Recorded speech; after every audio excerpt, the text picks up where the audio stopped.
आज यहाँ पर सैयद बाबा दरगाह के सामने हमारे राजहंस पद संस्था के जो चेयरमैन थे हमारे जहीर भाई, इनकी फिर से चेयरमैन पद के लिए निवड़ हुई और उसी तरह से उन्हीं के भाई और हमारे सैयद बाबा उरुस कमेटी के कार्याध्यक्ष शेख आफ्ताब भाई, इनकी स्वीकृत बोल के संचालक बोल के इनकी निवड़ हुई। इन तमाम खुशी के मौके पर हम लोग यहाँ पर जमा हुए हैं। मैं जहीर भाई आपसे दो बातें कहना चाहता हूँ कि आप पिछले कई सालों से राजहंस सहकारी पद संस्था के चेयरमैन है, तो आपके कार्यकाल में जो बैंक की जो प्रगति हुई, तो आप चाहते हैं कि आगे भी इससे भी ज्यादा प्रगति होंगी? इंशाल्लाह आप लोगों सभी लोगों का साथ रहा तो इससे भी ज़्यादा प्रगति हुई। अभी हमने ये चालू साल में 3 मंजिली संस्था की बिल्डिंग बनाई है, जिसके अंदर एक मंजिले पर हम चैरिटेबल हॉस्पिटल बनाना चाहते हैं, जिसके वजह से सभी का कौम का सभी समाज का फ़ायदा हो। जैसा अभी फ़िलहाल हम सभासद के जो भी है सभासद या उसकी बीवी अगर बीमार होती है तो उसके लिए हम 5,000 रुपये देते हैं, तो ये बीमार के लिए अभी। और इसका हमारा मंशा ये है कि हॉस्पिटल बने और जितना ज़्यादा से ज़्यादा लोग यहाँ से व्यवहार करेंगे, जितना ज़्यादा इसको नफा होगा उतना ज़्यादा हम समाज को इसका फ़ायदा देंगे। क्योंकि हम वहाँ से जो भी इनकम होती है उसमें डायरेक्टर बॉडी कोई भी उसका ना भत्ता लेती है ना मानधन लेती है, कुछ नहीं लेते। हम खुद रहा तो खुद के खिस्से से चाय भी पीते, तो संस्था कैसे आगे बढ़ेंगी हमारा वो मन है। और जिसकी वजह से कि संस्था जैसी जैसी आगे बढ़ेंगी जितना नफा होगा उतना कौम को या उतना समाज को फायदा होने वाला है उससे। संस्था की तरफ से हम हर साल सभासद को नोटबुक देते हैं, 8 नोटबुक बांटते हैं।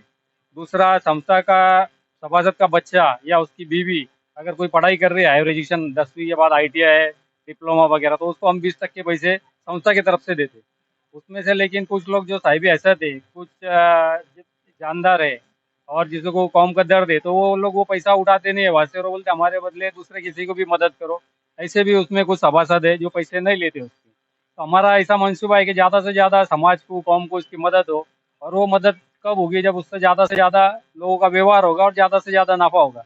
जितना ज़्यादा लोग उससे व्यवहार करेंगे, जितना ज़्यादा उसको जो लोन लिया है तो उसकी कर्जा टाइम पर भरेंगे, तो इससे सब संस्था को फायदा होगा। अभी हमने फिलहाल में बचत गढ़ चालू किए है लेडीज के लिए। जो दूसरी बचत गढ़ में बंधन बैंक ये वो ऐसा कुछ है, उनके वो 18,000 रुपये ब्याज जाता था 1 लाख रुपये लिए। हमारे यहाँ 1 लाख रुपये लेने के बाद सिर्फ 4,500 रुपये ब्याज जाता। ये चार चार पट का फर्क है। जब एक लोन चालू किया और एक 1 लाख रुपए का, जिसमें 300 रुपये रोज भरो तुम अ, व्यवसाय के लिए, तो वो भी एक सोफा है जिसमें डायरेक्टर की चिट्ठी वगैरह कुछ भी नहीं लगती है। डेली प्रतिनिधि जो उनके पास आता है उसने सिफारिश कर दी कि लोन हो जाता है। ऐसा कोई को भी नहीं कि चेयरमैन की गरज पड़ती है, डायरेक्टर की। सब प्रोसीजर सोफी करके लगी है। सिर्फ सभी कौम के सभासदों से या जो कर्ज लेते हैं वो कर्जा से गुजारिश है कि जो पैसा लोन उठाए उसका हफ्ता तुम टाइम पर भरो और थकाओ मत। तो ये तुम्हारा भी फायदा है और संस्था का भी फायदा है और समाज का भी फायदा है। जहीर भाई, आप चेयरमैन है, सभासद को तो आपने बहुत सहूलतें दी है, अपने बैंक ने, अपने पास संस्था ने। सभासद के अलावा जो गैर सभासद है उनके लिए अपन लोन या कोई और मदद कर सकते हैं क्या? गैर सभासद के लिए भी जो बचत गट चालू है ये गैर सभासद के लिए चालू है। और 1 लाख रुपए का जो लोन है वो भी गैर सभासद का ही चालू है। एक व्यवसाय गरीब आदमी के व्यवसाय बड़े आगे उसके लिए चालू है। और आर्थिक मदद भी हम जिसका अर्ज आता है कि ये गरीब है, सभासद नहीं भी रहा, तो भी उसको भी पैसे देते हैं। 4 लोग अगर उसकी सिफारिश करे तो उसकी तहकीक करके उनको भी पैसे देते हैं। पीछे हमारे पास एक अपंग का प्रपोजल आया था, तो हम उसके लिए भी तैयार है कि अभी वो अपंग सही में अगर गरज है, गरजमंद है, तो उसको भी मदद करेंगे। जहीर भाई, मैं एक दिव्यांग सारथी संगठन संस्था चलाता हूँ। मेरा यानी मेरी ऐसी मांगनी है कि आप हमारे दिव्यांग सारथी संगठन के लिए भी थोड़ी बहुत मदद करें, ऐसी हम आपसे और आपके पूरे संचालक मंडल से विनती करते हैं। आपकी बात मैं संचालक मंडल के सामने रखूंगा। और मैं तो हरदम कभी भी गरीब जो रहेगा, अपंग है, ऐसे कोई इसकी मदद के लिए हरदम तैयार रहता हूँ। फिर भी आपकी बात भी रखूंगा और जनरल मीटिंग में ठहराव में मंजूरी लेके अगर हम तहकीक करके हमको दिखता है कि वो अपंग गरीब है, गरजमंद है, उसको कुछ धंधा कर रहा है, उसको मोटिवेट करना है, उसको बढ़ावा देना है, तो उसको भी देंगे। और डायरेक्टर बॉडी हमारी पर्सनल भी मदद करती है, ऐसा कुछ रहा। सबसे पहले तो मैं याकूब भाई तांबुली का तहे दिल से शुक्रिया अदा करता हूँ कि आज का जो प्रोग्राम हुआ है, जो हमारे इस्तेकबाल सत्कार का जो प्रोग्राम हुआ है, जैसे जहीर भाई जो कि राजहंस के चेयरमैन है, उसी तरह से आफ्ताब भाई जो कि एक संचालक है, और मेरा जो और हम तीनों का जो इस्तेकबाल याकूब भाई ने किया है, मैं उनका तहे दिल से शुक्रिया अदा करता हूँ। याकूब भाई और उनके तमाम ये तामुली फैमिली का मैं अपने तीनों के जानिब से तहे दिल से शुक्रिया अदा करता हूँ। इतना ही बोलकर मैं जो अपने लफ्ज करता हूँ, अस्सलाम वालेकुम।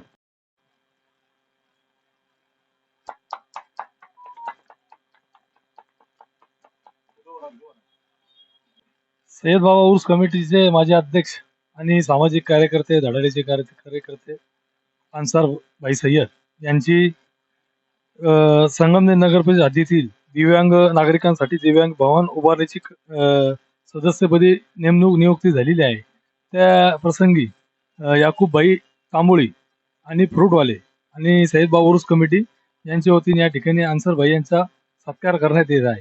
व पुढील भावी काळात त्यांना भावी कार्यक्रमाला त्यांना शुभेच्छा देतो आणि थांबतो. या ठिकाणी माझं आमचे मित्र याकूबभाई तांबोळी व तांबोळी फूड्स व तसेच आमचे सय्यद बाबा उर्स कमिटीचे सर्व सदस्य, यामध्ये आता अध्यक्ष आसिफभाई बेग, माजी अध्यक्ष जमील शेख, त्याचप्रमाणे आमचे कार्याध्यक्ष शौकत भाई व त्याचप्रमाणे जुबेर आतार व त्याचप्रमाणे आमचे मित्र याकूबभाई तांबोळी यांनी माझा आज सत्कार केला. उरुस कमिटीचे माजी अध्यक्ष शेख जबीर जानी, त्याचप्रमाणे आमचे देश न्यूजचे संपादक सय्यद नाझीम अली उर्फ बिंडूभाई जागीरदार यांनी माझा इथं सत्कार केला. त्या सत्काराबद्दल मी त्यांचे आभार मानतो व मी सर्व सय्यद बाबा उरुस कमिटी व याकूबभाई तांबोळी यांना मी शब्द देतो का जी निवड माझी संगमनेर नगर परिषदेने दिव्यांग समन्वय समितीमध्ये केली, त्या दिव्यांग भवन अतिशय सुंदर व सुशोभीकरण असं करण्यात येईल का आमच्या दिव्यांगांना कुठेही बसता यायला पाहिजे. दिव्यांगाचे अडीअडचणी दूर करण्याचा आम्ही प्रयत्न करू. या दिव्यांगच्या समन्वय समितीमध्ये जी माझी निवड झाली, त्याकरता माझे दिव्यांग सारथी संघटनेचे अध्यक्ष विनायक दाभोळकर साहेब यांनी खूप प्रयत्न केले. माझं नाव नगरपालिकेमध्ये सजेस्ट केलं व त्याला आमचे नगरपालिकेचे मुख्याधिकारी कोकरे साहेब, त्याचप्रमाणे आमचे उमेश झोले व सर्व कर्मचाऱ्यांनी जी माझी निवड केली, त्याबद्दल मी सर्वांचा, संगमनेर नगरपालिकेचा व माझ्या मित्र परिवारांचा व माझ्या संघटनेचा मी आभार मानतो. एवढंच बोलून मी माझे 2 शब्द संपवतो. जय हिंद, जय महाराष्ट्र.